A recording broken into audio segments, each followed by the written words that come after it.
আজকে আপনাদের সাথে শেয়ার করব 2 in 1 স্পঞ্জ রসগোল্লার রেসিপি। এই মিষ্টিগুলো খেতে এতটাই মজাদার যে একটা বা দুটোতে কারোরই মন ভরবে না।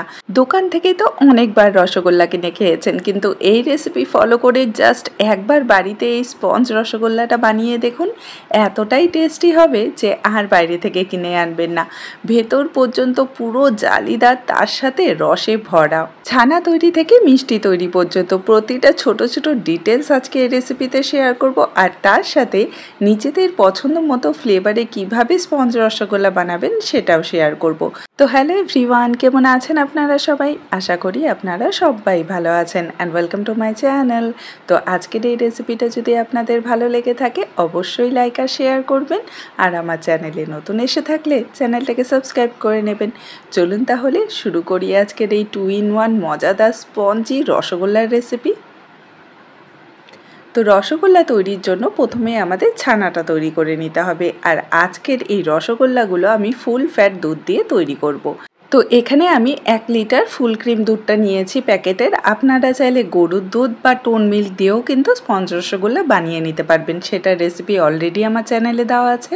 আরেকটা জিনিস, দুধ অ্যাড করার আগে অবশ্যই পাত্রটার মধ্যে সামান্য একটু জল দিয়ে নেবেন, এতে করে দুধটা তলায় লেগে ধরবে না। এবারে গ্যাসের ফ্লেমটা একদম হাইতে রেখে একটু নাড়াচাড়া করে নেব, আর অপেক্ষা করব দুধটা যতক্ষণ না খুব ভালো করে একবার ফুটে উঠছে। তো এই যে দেখুন, এখানে দুধটা কিন্তু ভালো করে ফুটে গেছে। এখন সাথে সাথে গ্যাসের ফ্লেমটা অফ করে দিতে হবে, আর কিছুক্ষণ এই দুধটাকে একটু নাড়াচাড়া করে হালকা ঠান্ডা করে নিতে হবে। এখানে একটা জিনিস বলে দিই, এই গরম দুধ থেকে যদি আপনারা ছানাটা তৈরি করেন সেটা কিন্তু একদম রাবারের মতো হবে, শক্ত হবে, সেটা দিয়ে স্পঞ্জ রসগোল্লা একদমই ভালো হবে না। তাই চেষ্টা করবেন দুধটাকে কিছুটা সময় নেড়েচেড়ে হালকা একটু ঠান্ডা করে নেওয়ার। তো এখানে আমি দুধটা একটু ঠান্ডা করে নিয়েছি, এবারে চলুন আমরা ছানাটা তৈরি করে নিই।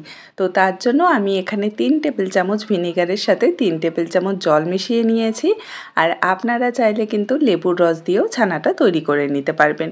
শুধু একটা জিনিস খেয়াল রাখবেন, লেবু বা ভিনিগার যেটাই ব্যবহার করুন না কেন সেটার মধ্যে সামান্য একটু জল মিশিয়ে নেবেন। তো এখন অল্প অল্প করে আমি ভিনিগার মেশানো জলটা দেব, আর হালকা হাতে এটাকে একটু নেড়ে দেব। এতে করে ছানাটা খুব ভালোভাবে একদম সফট ছানা এখানে তৈরি হয়ে যাবে। তো এখানে দেখুন আমি পুরো মিশ্রণটা দিয়ে দিয়েছি ভিনিগারের জলটা, আর এখানে ছানাটা কিন্তু খুব সুন্দরভাবে তৈরি হয়ে গেছে, আর একদম সফট কিন্তু এই ছানাটা হয়েছে, আশা করি দেখেই বুঝতে পারছেন। এবারে আর দেরি না করে ছানা থেকে জলটা আলাদা করে নেব। তার জন্য একটা পাত্রের উপর আমি একটা ছাঁকনি বসিয়ে দিয়েছি, আর তার উপর একটা সুতির কাপড় বিছিয়ে দিয়েছি।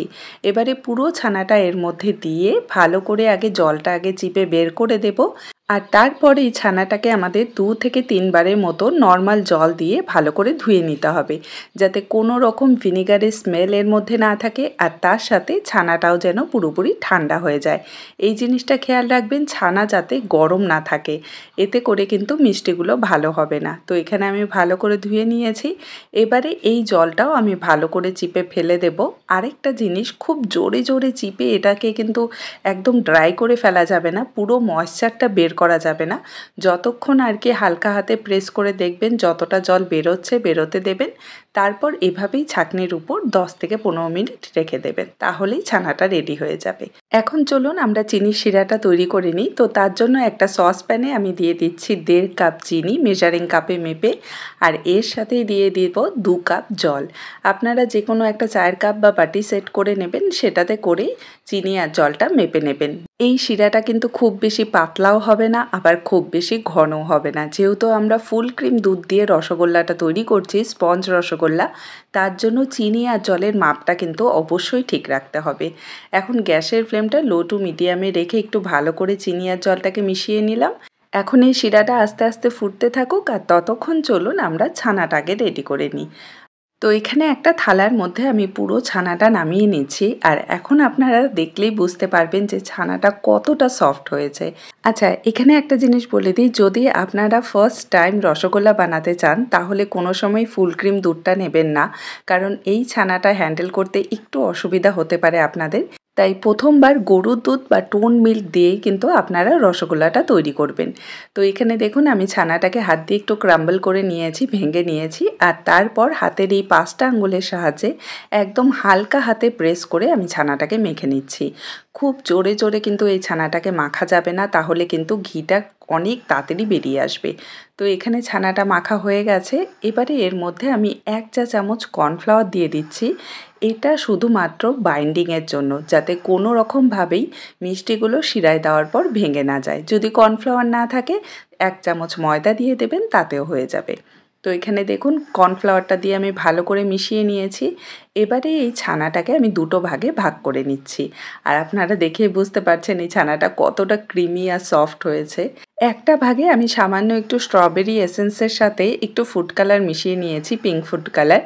আর এটাকে ভালো করে এখন ছানাটার সাথে মিশিয়ে নেব। আপনারা নিজেদের পছন্দ মতো যে কোনো ফ্লেভারে কিন্তু এই রসগোল্লাটা তৈরি করে নিতে পারবেন। তো এই যে দেখুন এখানে আমি ভালো করে মিশিয়ে নিয়েছি। এবারে এর থেকে আমি 10টা লেচি কেটে নেব। আজকে 1 লিটার দুধ দিয়ে আমি 10টা রসগোল্লা তৈরি করব বড় সাইজের। আর একটা লেচি নিয়ে আমি এরকম গোল গোল করে শেপ দিয়ে নিচ্ছি। আর এভাবেই সাদা যে অংশটা আছে সেটাকেও আমি রোল করে 10টা ভাগে কাট করে নিয়েছি। এবারে একটা লেচি নিয়ে ভালো করে গোল করে শেপ দিয়ে নেব, আর তারপর স্ট্রবেরি ফ্লেভারের একটা বল নিয়ে দুটোকে একসাথে গোল করে নেব। এই যে দেখুন খুব সহজেই কিন্তু এটা শেপ দেওয়া হয়ে যাবে 2 কালারের। আচ্ছা, আমি সাদা অংশটাতে কিন্তু কোনো রকম ফ্লেভার অ্যাড করিনি, আপনারা চাইলে সেখানে এলাচের গুঁড়োও কিন্তু অ্যাড করে নিতে পারবেন। তো এই যে দেখুন এখানে আমি 10টা বল ভালো করে রেডি করে নিয়েছি। এবারে চলুন শিরাটা দেখে নিই। আর এখানে শিরাটাও কিন্তু খুব ভালো করে ফুটে গেছে, একদম গ্যাসের ফ্লেমটা হাইতে রাখা আছে, টকবক করে কিন্তু শিরাটা ফুটছে। এবারে এক এক করে রসগোল্লাগুলো আমাদের এর মধ্যে দিতে হবে। একটা রসগোল্লা দিয়ে কিছুক্ষণ ওয়েট করবেন, তারপর আরেকটা দেবেন। এতে করে শিরার টেম্পারেচারটা ঠিক থাকবে। এখন 5 মিনিট একদম হাই ফ্লেমে এই রসগোল্লাগুলোকে আমাদের শিরায় কুক করতে হবে, কোনো রকম ঢাকা না দিয়ে। আর এই যে দেখুন 5 মিনিট জাল করার পর রসগোল্লাগুলো কিন্তু অনেকটা ফুলে গেছে। এবারে আরও 10 মিনিট আমরা ঢাকা দিয়ে এই মিষ্টিগুলোকে জাল করে নেব। গ্যাসের ফ্লেম কিন্তু একদম হাইতে থাকবে, কোনো রকম ঢাকনা খোলার দরকার নেই। 10 মিনিট এভাবেই কুক করবেন। তো এই যে দেখুন আমি 10 মিনিট পর ঢাকনাটা তুলে নিচ্ছি, আর এখানে মিষ্টিগুলো কিন্তু ফুলে একদম ডাবলের থেকেও বেশি বড় হয়ে গেছে। এবারে একটা হাতা দিয়ে একটু নাড়াচাড়া করে নিচ্ছি। এখন এর মধ্যে আমাদের দিয়ে দিতে হবে গরম জল। তো এখানে আমি 2 হাতা মতো গরম জল অ্যাড করে দিচ্ছি, একদম ফুটন্ত গরম জল।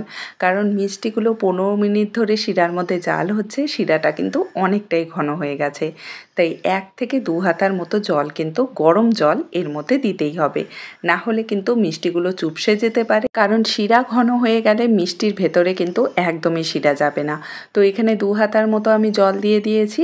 আবারও ভালো করে মিষ্টিগুলোকে একটু নাড়িয়ে দিচ্ছি, যাতে করে সব দিক দিয়ে ভালো করে মিষ্টিগুলোর শেপটা সুন্দর আসে।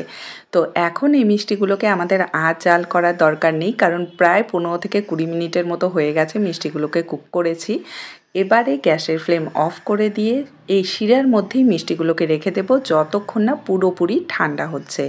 আপনারা চাইলে গরম গরমও এটা এনজয় করতে পারেন, কিন্তু আমি এই মিষ্টিগুলো পুরোপুরি ঠান্ডা করে নেব। আর আপনাদের একটা কাছ থেকে দেখিয়ে দিচ্ছি, এই যে দেখুন কতটা সুন্দর মিষ্টিগুলো তৈরি হয়েছে, একদম গোল গোল। আরেকটা জিনিস, এখানে পিঙ্ক কালারটা একটু কম হয়ে গেছিলো, আপনারা কিন্তু অবশ্যই পরিমাণটা একটু বাড়িয়ে দেবেন, এতে করে দেখতে সুন্দর লাগবে। তো এখানে দেখুন মিষ্টিগুলো পুরোপুরি ঠান্ডা হয়ে গেছে, আমি শিরা থেকে বের করে নিয়েছি, আর একটা আলাদা পাত্রে এই মিষ্টিগুলোকে আমি নামিয়ে নিচ্ছি। আর প্রতিটা মিষ্টি কিন্তু খুব সুন্দরভাবে ফুলেছে, তার সাথে ভেতর পর্যন্ত কিন্তু রস ঢুকে গেছে। একবার এই রসগোল্লাটা বাড়িতে বানিয়ে দেখুন, বানানোর সাথে সাথেই শেষ হয়ে যাবে। এতটা নরম তুলতুলে আর তার সাথে এতটা স্পঞ্জি এই মিষ্টিগুলো তৈরি হবে যে একটা খাবে সে পুরোটাই ফিনিশ করে দেবে। এখন আমি আপনাদের কেটেও দেখিয়ে দিচ্ছি যে ভেতরটা কতটা জালিদার হয়েছে আর কতটা রসে ভরা হয়েছে। না কোথাও কাঁচা আছে আর না ভেতরে গুটি বেঁধে আছে, একদম পারফেক্ট স্পঞ্জি রসগোল্লা কিন্তু তৈরি হয়ে গেছে। খুব সহজভাবে প্রতিটা ডিটেলস সহ এই রেসিপিটা আপনাদের সাথে শেয়ার করলাম, আশা করছি ভালো লাগবে। আর যদি ভালো লাগে আমাকে কমেন্টে জানাতে কিন্তু একদমই ভুলবেন না। দেখা হবে আরেকটি নতুন সহজ আর মজাদার রেসিপি নিয়ে। ভালো থাকবেন, সুস্থ থাকবেন, বাই বাই।